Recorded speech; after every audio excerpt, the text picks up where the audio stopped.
Hello, everybody, and welcome to Climate and Cuisine. My name is Jane DeMarines, and I'm your host today. And our program is offered through Climate Diet, a nonprofit in Washington, D.C.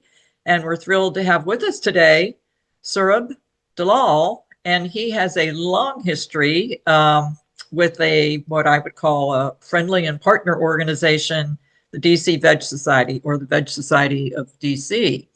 And welcome, Saurabh. Thank you. Thank you so much, Jane. Thanks for I, having me I, and all the great work that you're doing.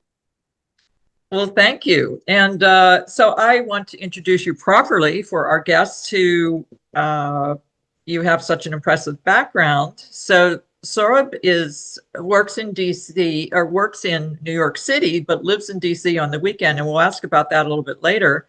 But he's Mhm. passionate in promoting a vegan lifestyle and ahimsa, nonviolence, as compelling solutions to many global issues. We love you for that. Um, he's a lifelong vegetarian and ethical vegan since 1991. And as I mentioned, a member of the DC Veg Society and a leader on the board of that organization since 1991. And he also volunteers with similar groups and is a board member or a board advisor to those like-minded organizations, such as the Jane community internationally, not named after me, but JAIN, and has been an ethical investor for decades. So he walks the walk. He explores ways of integrating sound science into related areas of his activism. So once again, welcome, Saurabh. Thank you. Thank you very much, Jane. So let's get into it. How did you become primarily a plant-based eater?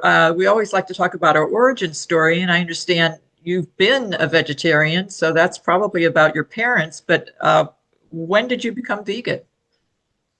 Yeah, well, exactly right, Jane. I was raised vegetarian, and I would say probably multi-generations of vegetarianism in our family. And so that decision wasn't mine. But I did become vegan in 1991, and that was my decision. And so it really, I think at the time, I just started learning about what happens in our system of food production. And I was really shocked. I always thought that I was being ethical, raised in the Jain tradition and ahimsa, nonviolence being really important. And so kind of grew up with that. And as I started meeting more people and understanding about how our food is produced, I started realizing that the reasons why I, considered myself to be vegetarian were the same reasons I should be vegan. And it's really because I met a lot of great people and through other organizations. And those are also people who grew up eating meat and became vegetarian and then became vegan. And that to me was just really inspiring. And the more I learned, the more I asked, the more I realized that this is really completely in line with who I am and what I should do, which is why then I transitioned to being vegan. Awesome. Well, thank you for your leadership in this field and your commitment to it, because as you point out, maybe not the way I say it, but it's a very cruel industry that provides meat. I know the people that work there Mhm. are Yes. working for jobs and are not necessarily thinking of it that way. And but if you think of the animal side of it, it's certainly a cruel business. Yes. Um, Yes. so I would like to ask you a little bit about the DC Veg Society, since I am a member and find its programs excellent. What a great way to find out about new restaurants in the area Hmm. and Sure. meet like-minded people and the camaraderie that we have when we're together. Um, so you've been a member since 1991. What kind of growth have you seen, especially I'd like to say with the younger generation, because surveys do show they have the biggest climate angst, as you might Mhm. expect, anxiety. And so I do, and my two of my three daughters are vegans, and we became vegan Mhm. because of my one daughter. So it's a younger Mhm. generation that I think is really on top of becoming vegan. Yeah, I mean, a lot of changes, and I would say that just everything, the whole idea of veganism has just grown so much, and so I think we've gone from smaller numbers to much larger numbers today. membership in the society isn't always a good reflection because, people would have to pay to become a member. But of course, we do a lot of programs that are free and open to the public. But I'd say the level of participation is much, much larger. It's grown so much over time.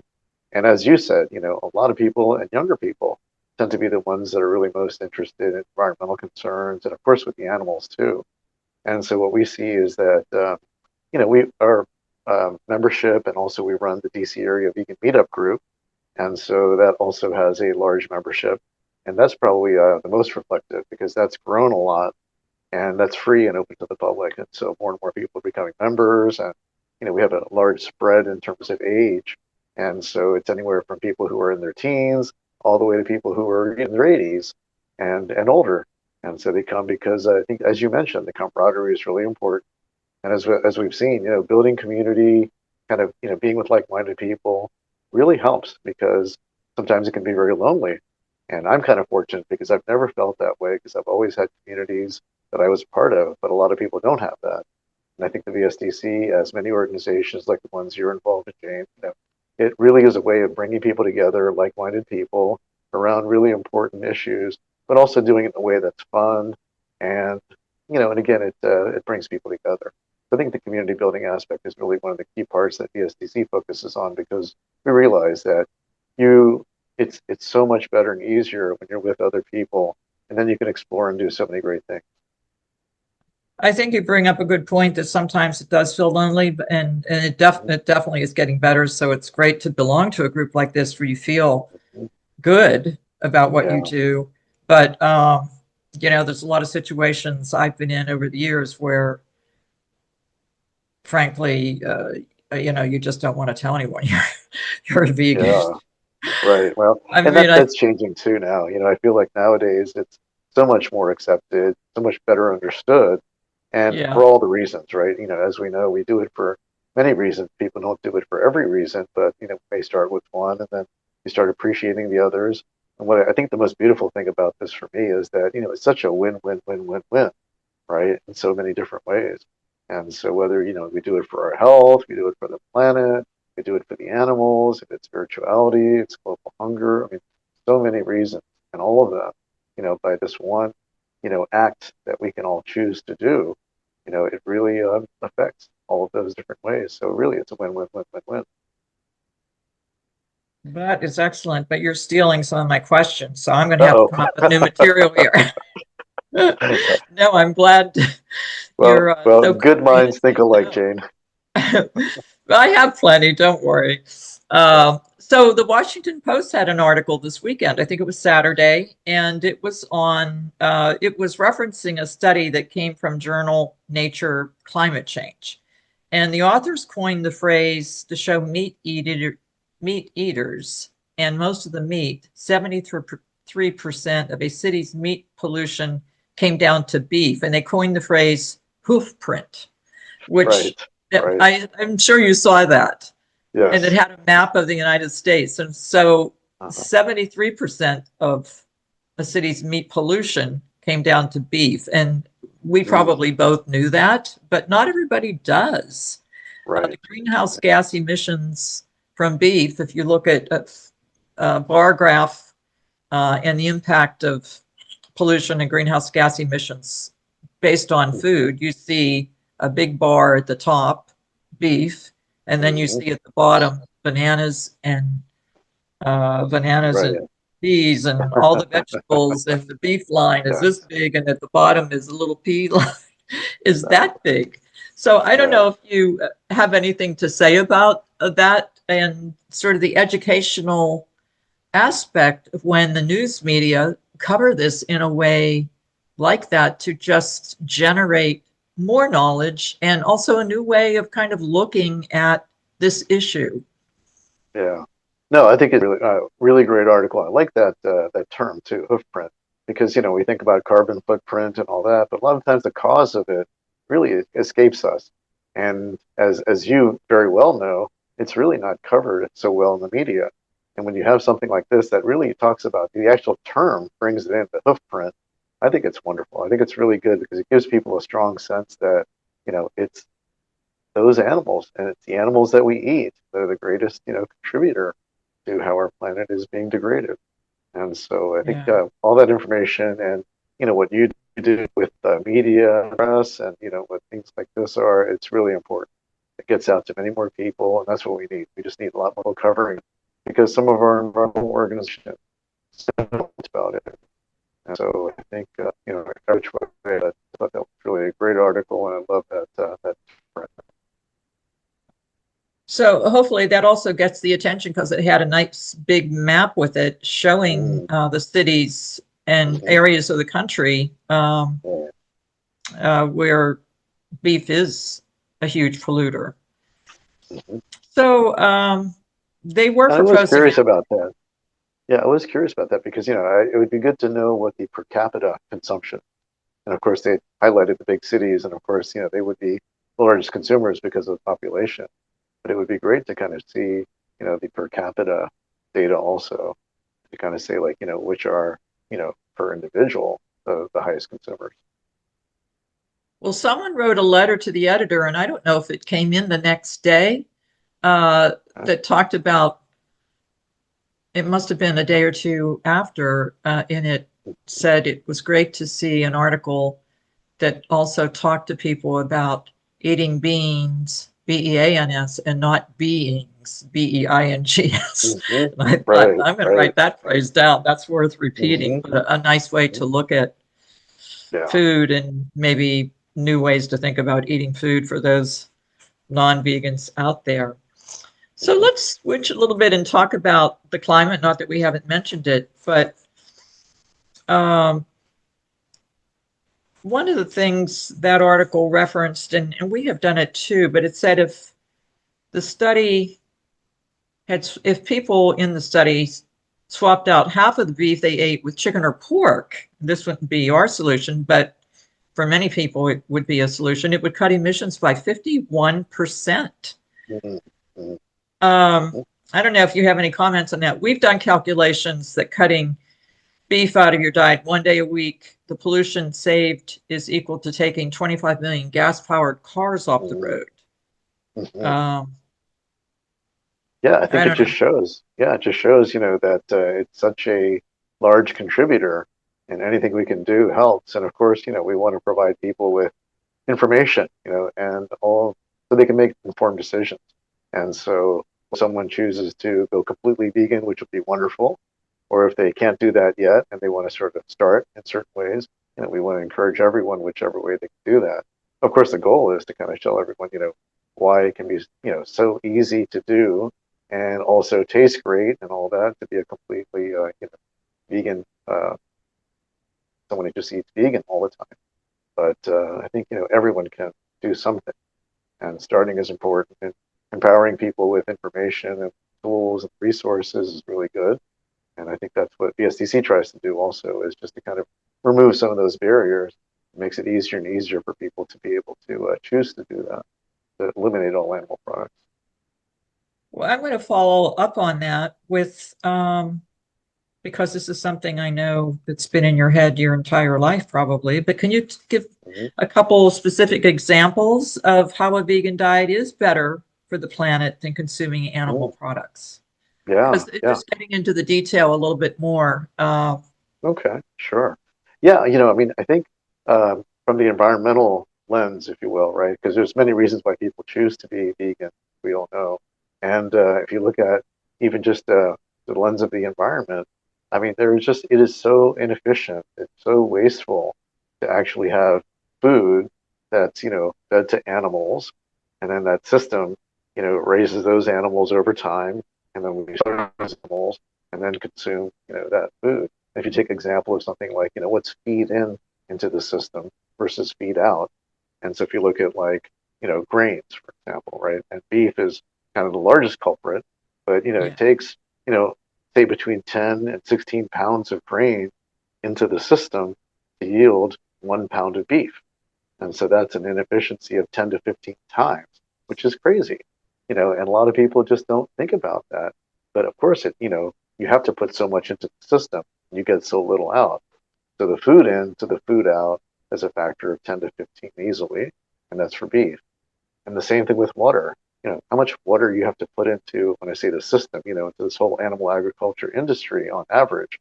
The amount of water is, again, it's 10 to 14 times on a global scale of what it would be, as you were mentioning in that article. You see the big bar of how much it takes, to get beef versus how little it takes.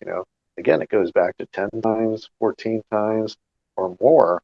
It depends on different parts of the world where water is, more scarce or more available, or there's more rainfall. A lot of factors here, but it's so much more efficient to eat plant products.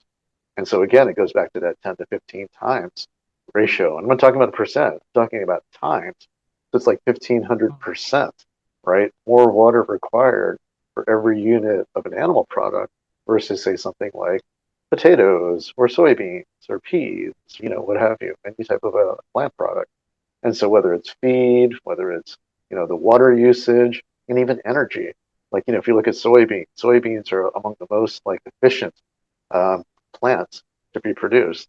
And for every calorie of energy that's put into the system, to make a soybean, you might put in 2 or 3 calories of energy to yield 1 calorie for soybean protein. But for beef, it's like 35 to 40 times.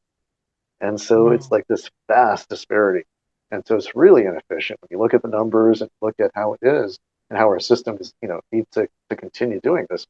Everything, whether it's food whether it's water, whether it's energy, whether it's land usage, all of these things, it's so much more efficient to eat, all plant diet. And then there's all these consequences that we don't expect, the unintended consequences, like the pollution, and then like what we're doing to our air, to our water, to our land, and all these things that, we do read and hear about a lot, but the general public doesn't really see that. And so whether it's, topsoil erosion or it's deforestation, it's, acidification of the oceans, all these things associated with climate change, greenhouse gas emissions. I mean, it is just really horrible what animal agriculture in mass does to the planet, and how we could be so much better eating lower on the food, on the food, especially for eating plant products. Thank you for such a comprehensive discussion of the issue. And I'll just add one thing to it. You've provided a lot of excellent data to help people really understand it. One piece of data that I read in some report says that 80% of all agricultural land in the world is used for animal agriculture, but it's only producing 20% of the food that we need, the calories needed by the world's population. So as you say, it's hugely inefficient, and it's not sustainable. It's just not sustainable. Exactly. Unless we start growing potatoes on the moon. So along the same lines, and you brought this up previously a bit, but why are vegan-oriented organizations important in the work to combat climate change? Yeah, I think they're really important because they really focus on this issue around food, and especially animal products. And I think, a lot of larger environmental organizations, they're starting to talk about it more. Some of them have some more campaigns about it, but, for a long time, you've been involved in this movement some time as well.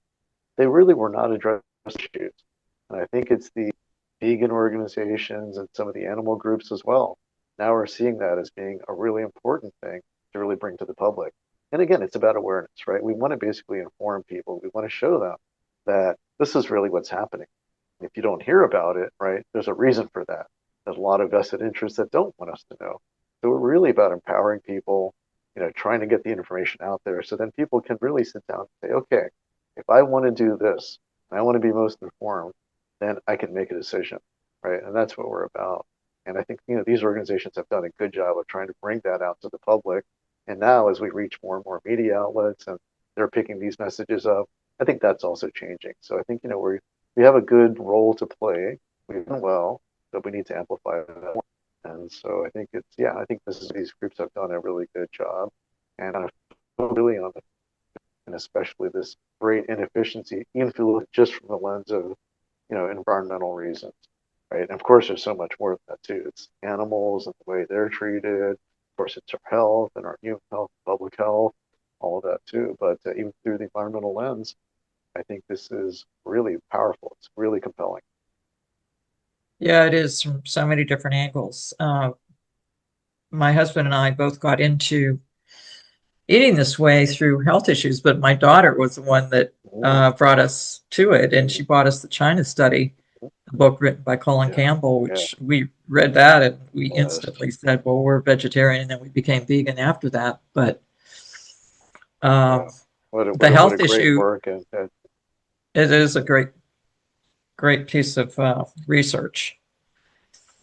So you live in New York City, work in New York City, so you're there during the week. I was wondering, do you see more vegan restaurants in New York? I mean, it's a very big cosmopolitan city, and I've had no problem when I visited to go to museums maybe 8 months ago. Yeah, But just living there, yeah.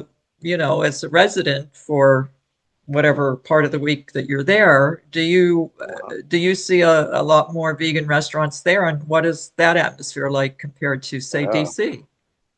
Well, New York City is a pretty amazing city, and I will say that part of me being here is because I just love being here because there's so many great restaurants. And compared to DC, and of course I love DC, that's my home. And but New York City has such a large number, relative to the number we have in DC. And then the range of restaurants too. We have everything from like, quick and fast and, delicious all vegan to these, well, we had like the first Michelin three-star restaurant in the world that was vegan, which was, Left Madison Park. Fortunately, they started to add animal products back to the menu. But, you have this whole range from like, among the best, considered the best restaurants in the world to your everyday food. And there's so many of them. And it changes. We have seen a number of restaurants close, like we have in DC and probably everywhere in the world, and then other ones kind of opening up too. So there is a lot of kind of fluidity here and changes. But, I think you can get basically everything. It's probably one of the best cities in the world. I love London.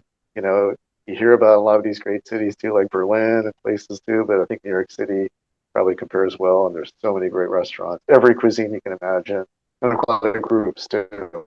There's some activism in New York City as well, and a place to be. Of course, I love DC. So, So my husband and I went to Spain and Portugal for a vacation in September. And, you mentioned Europe and London and the ease of finding restaurants there, which was very uh, easy. And I think mm, I read some data about Amsterdam as a city had a goal of, I think they were already at, they were already at 25% of the population in that city were vegans, and they wanted, I think, in the next 10 years to be at 35% or 50%. Now I'm forgetting, but it was a is huge that jump. right? Wow. And I thought, Yeah. wow, this is amazing. Europe is definitely Yeah. way ahead of us.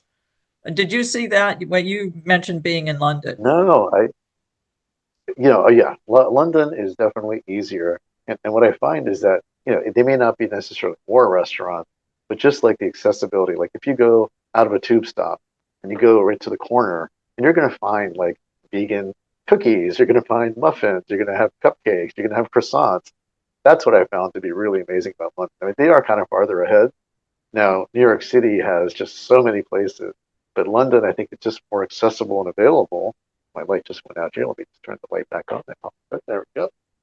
And so, yeah, I would say that places like that are definitely a little bit of ahead of us. But it's great, and there are a lot of resources now too. Like you use Happy Cow, or you just do Google searches, or whatever you might do to find places. And so, yeah, it's good to see where we travel now and people there. I didn't know this number about say 25% in Amsterdam were already eating that way. So that's pretty amazing.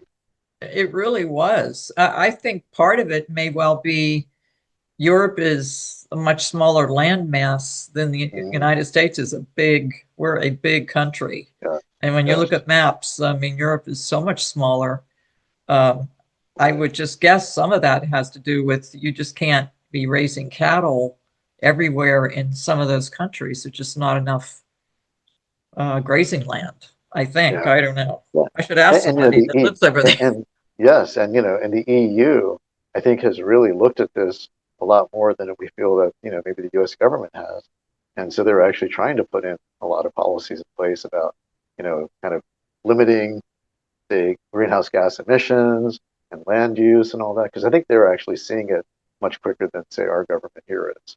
So I do hear more about that, especially in countries in the Union and how they're working with policymakers there.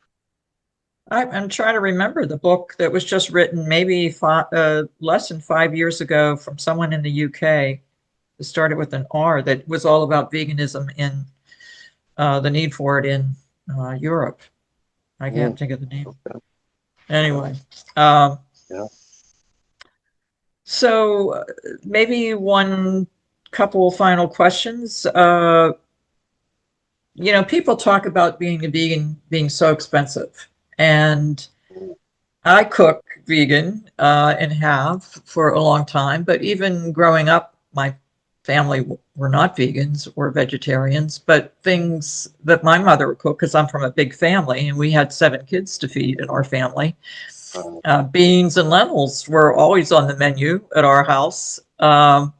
Very inexpensive foods. So I always question some of the most inexpensive, delicious foods out there are Right. comprised of beans and rice or lentil soup or other Mhm. dishes with lentils. So I just wondered, what is your view? Do people say that to you as a representative of the Veg Society? I'm sure you hear this from outsiders, probably more than insiders who know how to Yeah. cook on any budget. Yeah, I'd say we do hear that. We do hear that, and I think it's real because a lot of times people grow up a certain way and they don't know how you can actually make food, prepare food on your own, and do it in a way that's also affordable, and it also turns out to be very healthy. And as you said, like beans, are generally very inexpensive, and if you can know how to cook them and you can flavor them with various spices, of course these spices are always plants, and so just you can do this. So I think a lot of people just really aren't aware. They've never had that growing up. And so I think that's part of the education. We want to bring those barriers down too, right? Show them that, yes, you can prepare these things. It's not elaborate. You can make, meals pretty quickly and inexpensively, and they can still taste good. And so part of it is that I think when people do have that concern, I think it's a valid concern, but they have to kind of learn a few things that makes it easier for them. And so cooking classes help, recipes help, having these food demos, those are all helpful things. And then just having potlucks where people bring different things and then they can talk Yeah. about what they did and how quickly they made it or how easy it was. And you can make elaborate meals too, but you don't have to. You can eat very simply as you said. And like, I grew up in an Indian family. And of course, beans and rice and lentils and dals and, vegetable dishes were kind of what we had every day.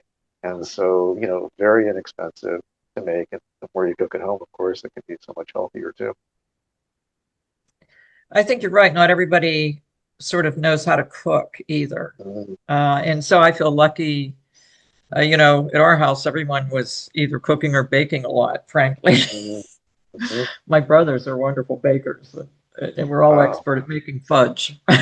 Oh, Jane, I'll be over. I'll be over next week.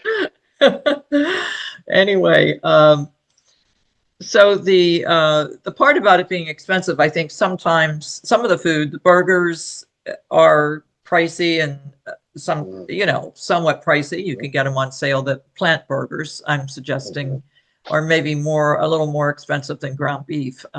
But on the other hand, they don't clog your arteries, and it's good for your Exactly. health, and you're not Yeah. killing animals. So Yes. the payoff is so much better, even if you don't have to buy them. There's Right. other ways to flavor food and eat that are Yeah. healthy too, although I find them to be very delicious and we like them, definitely. Hmm. Hmm. Yes. And the other thing is that as it's like the government. We subsidize so much of animal products, so they Yeah. appear to be inexpensive, right? But they really are not, right? It's just because we're putting so much in terms of our tax dollars, the subsidies, the farm bill, and so since so much money goes there, these food costs to us in the store, which are real, right, do appear much lower. We don't subsidize, these foods of just like fruits and vegetables and grains nearly as much. And so if you take away those subsidies, you would see how much of a vast difference in cost there would be. And so I think, so meat does appear to be inexpensive or less expensive at times because of this mass subsidy. That is a huge point. I forgot about the subsidy aspect of it, and for sure, that is ratcheting up the costs. And I've heard it in the past, the school lunch program, we've written comment letters once or twice to the USDA when they've had new guidelines, and they did improve their guidelines, adding more fruits and vegetables to Yes. their recommended about a year ago. I don't know if you remember that. Yeah. So that was positive. But they're throwing away dairy milk. I hear they're just throwing away dairy milk on a regular basis. So how is that good? Because these farmers need the subsidy and they have to do something with it. The consumption sometimes drops, and the consumption drops, like you said, they will throw it away to keep on producing it to get those subsidies. So it's really unfortunate. That system needs improvement. I think we're getting better. And even the Veg Society and others, we would provide oral testimony to the USDA and the NIH when they're doing these comment periods. Oh, that's wonderful. You can actually give oral testimony just like you can give written comments. We've done over every 5 years when this has happened, probably for the last 25 years, gone in and with other great organizations too that are coordinating these activities to make sure we get a lot of people to kind of push them to move away from the animal products. And I think we're making slow progress. Not there yet, but we're definitely making some inroads. Well, it has just been great having you, but I would like to ask if you have any final comments for our listeners and viewers, and let's put in a promotion for the DC Veg Society. How can people join it? Sure. Just Google DC Veg, or what are you? And I frankly was not aware of the meetups being free. That's right. That's fantastic. Okay. Congratulations on that program. Oh, thank you. Oh, yeah. Thank you. So if anyone wants to learn more about us, please go to our website. It's just vsdc.org, or you can Google the Veg Society DC. And we're an all-volunteer nonprofit, and we are a 501c3, and we do probably 5 to 10 events every month. And so it's very active. We do a lot of different activities. There's monthly potlucks. We have monthly book club. We have outdoor activities. We volunteer at farm animal sanctuaries. We'll do, restaurant visits, special emphasis groups like children's play group, a singles group, African American networking group, LGBTQ group, and so a lot. And it's all volunteer, and so we love, bringing people together and sharing, great ideas of why it's so important in our world today and why it's a lot of fun. We have a lot of fun together. We do things, and for a lot of people, that community is really important. And that's what VSDC is about. And we work with a lot of great groups. Jane, we've worked with you over time, and all the other great groups in the area too. So we try and collaborate. And so if anyone wants to reach out, please go to the website. And then this meetup group that I mentioned, you can also just Google VSDC Vegan Meetup Group, DC area, and you can find out about all the events. You can join for free. You'll see all the events on the meetup calendar. And so we would love to have anyone, all of your listeners and members to come and be a part of our community. It's a great group, and I love the fact that, I love the finding out about new restaurants is huge, and just going back to other favorite restaurants is also huge, and the camaraderie. But and I haven't been able to go on any the hikes that you've had, like up in Berkeley Springs or that area. Yes, just did one recently. Yeah, awesome way to bring people together. So congratulations on all these new activities, and we will put your links on the for the Veg Society DC on the podcast so people can just click on it. Great, wonderful. Yeah, all volunteer nonprofits. So please come, and if you have any skills or any talents you want to volunteer for the organization, we can absolutely leverage those and even do more. Excellent. Well, thank you so much. And thank you to our listeners and viewers today for joining us and hearing Saurabh, I hope I pronounced that right, Dalal, who is a longtime member and founder of the DC Veg Society, one of the best groups for vegans in the area and a favorite of mine. So thank you, Saurabh. Thank you. And founder, we were founded in 1927, so we are actually the Well, oldest local veg organization in North America. But I've been involved since about 1990. But thank you for that, and and thank you, Jane. Thank you for doing this great podcast, and this is really important. So, however we can help and work together in the future, let's do that. absolutely. Take care. Okay. Thanks. All right. Thank you.